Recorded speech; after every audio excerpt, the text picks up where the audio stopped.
في منطقة الجزاء، وأربعة لاعبين من لاعبي الوصل في منطقة الجزاء.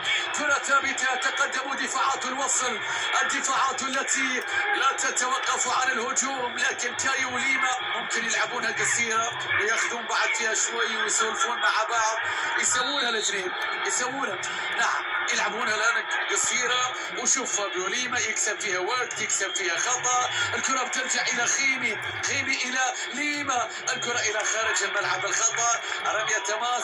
أعطينا الوقت بدل الضايع، خلينا نشوف كم احتسب حكم المباراة. 5 دقائق كوقت بدل ضايع، 5 دقائق كوقت بدل ضايع.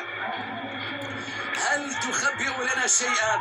هدف هنا أم هدف هناك؟